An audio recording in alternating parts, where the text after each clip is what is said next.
Hello and welcome to episode 134 of My Circus, My Monkeys. Over the past 6 months, Alicia and I have done a session called The Truth About Employee Retention at several conferences and webinars. Today, I wanted to talk about some of the highlights of that session. And I know it's a crazy time of year, but it's exactly this craziness that will help you understand why folks are leaving and how you can keep them put. You can't afford to lose anyone, especially when you're at your busiest. Not to mention, you don't want the current round of busyness to be the last straw for any of your people.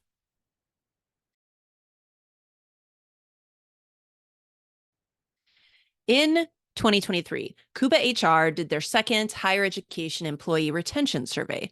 They started doing these surveys because so many folks were leaving their positions in higher ed, and they wanted to know why.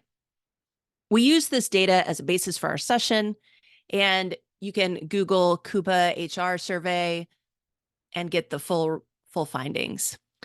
I did an episode back in October of last year on the results of this survey, but today I want to revisit it because it continues to be such a huge issue. And FYI, I am going to mention a few of the statistics today from that survey, but I'm going to go ahead and round the numbers up just to keep it easy to absorb as you're listening. So one of the things I mentioned back in that episode was that 33%, so that's like a third, of people are likely or very likely to look for new opportunities, aka jobs, in the next 12 months. And if you add in the folks who say they were somewhat likely to work, that number jumps up to 56%. And as I pointed out then, that means that at best, a third of your team is going to be looking for a new job, but possibly over half. And when your people look, no matter how good your relationship is, there's a good chance they're not going to tell you. And I'm going to ask you a ridiculous question here, but one that hopefully drives home this statistic. Can you afford to lose a third or a half of your team? Of course not, right? So I mentioned that it's a busy time of year, but we seem to have a lot of those, don't we? There's the beginning of the semester, the end of the semester. Oh, midterms, pretty busy. So that's all of the semester. And some of you will get a lighter summer, but other people are slammed during the summer with programs or getting folks ready for orientation for the fall. And so it's really gotten to a point where there aren't any downtimes, just less crazy times. And I'm going to say that the root of this phenomenon is the old doing more with less business. And unfortunately, we have normalized this concept and it's killing our teams. So the results of the CUPA-HR survey reflect this. Over the past year, 71% of supervisors and 56% of non-supervisors, so we'll just say way more than half, say that they've absorbed the responsibilities of people who've left. And likewise, very similar numbers, 71% of supervisors and 61% of non-supervisors have reported an increase in job responsibilities over the past year. And I know I just threw a bunch of numbers at you, so let me rephrase it so things can really sink in.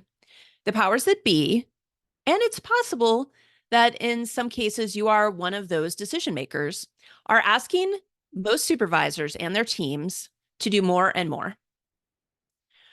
On top of that, many folks are absorbing the work of anyone who leaves temporarily or permanently. So I want to add that most of this additional work does not come with additional pay. And I don't think it's going to come to a surprise to you that the number one reason people are looking for those other opportunities has to do with pay. I've worked with several supervisors who have been offered interim positions, which include continuing to do their current job, but without any pay bump. And the promise, of course, or the hope, maybe they were explicitly promised this or just hoped it, that if they do well in this position, they'll be a good candidate for the permanent position when it comes to rehiring. But if you're already overworked, how exactly are you going to be successful doing two things? Hot tip, you won't be. And honestly, this often works out really well for a lot of people. You're just not one of them, and your team's not one of them either. Things get done for free because you're doing them until the powers that be decide what they really want to do with that position. And when it's time to hire that permanent replacement, they can easily let you know that you just didn't rise to the occasion, so they're going with an outside candidate. I mean, there was no way you were going to succeed doing those things, but they needed a warm body to keep things going. And I'm really not trying to be cynical here, but I have heard this happen on many occasions. And for your trouble, you get even closer to burnout and possibly start to doubt yourself and your abilities. And even if you do get the job, was it ethical to ask you to do all that extra work and endure that additional stress for free? So, the situation we find ourselves in is that folks are leaving in part or possibly entirely because of this do more with less mindset. Then all of that work falls to the remaining people on the team who have to do even more with even less. And since you're often told that there's no money for raises, it's not uncommon to get emotionally manipulated with promises of future raises, promotions, or the possibility of a new position. There's also that pressure to step up for the students to avoid seeming like you're not a team player. And I've mentioned this before, but I've heard supervisors get frustrated with folks, often this newest generation, who do have healthy boundaries around work. And they don't understand why some people are unwilling to go above and beyond or jump in and help other people do their work. They say things like, I just wish Becky would be more of a team player. And you know what? Yeah, there are people who aren't doing their jobs well, which leaves work undone. But likewise, there are folks who are overwhelmed with the amount of work they're being asked to do or volunteered to do. But here's my question. Why is that Becky's problem? Why aren't we assessing the person's performance and holding them accountable if there are things undone? Or why aren't we reevaluating job descriptions to make them more reasonable so that a single person can do them?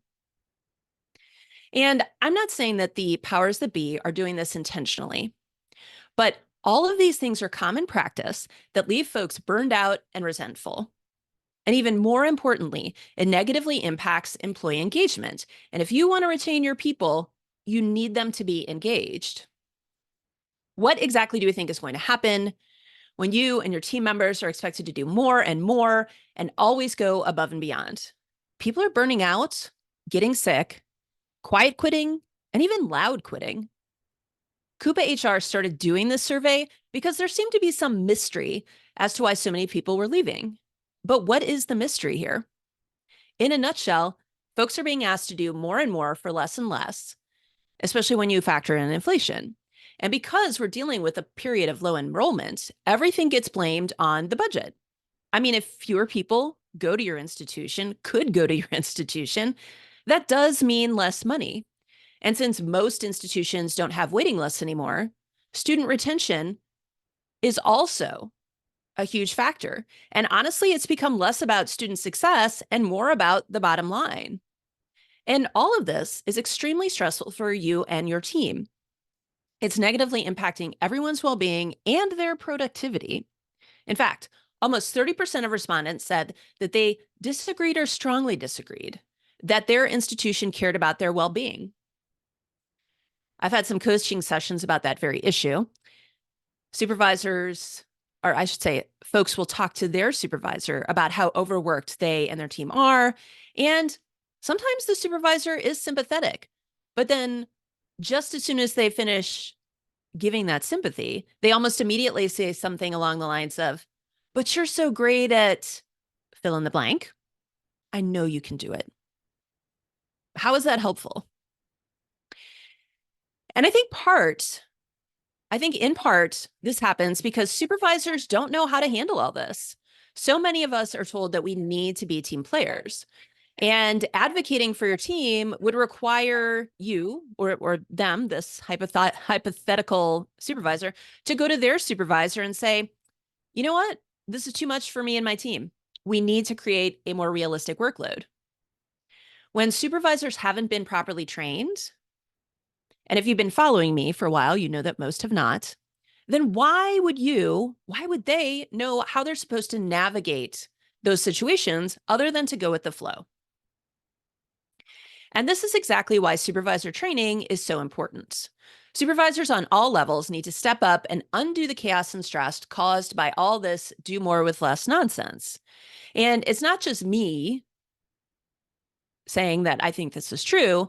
Some key takeaways in the CUPA-HR survey say that supervisors need the power to advocate for their staff, more resources and support.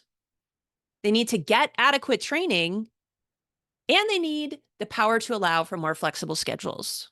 So 4 main takeaways from this huge survey. And Gallup developed Clifton Strengths, but they also do a ton of research on management and engagement. Well, the more engaged your team members are, the more likely they are to stay in their jobs.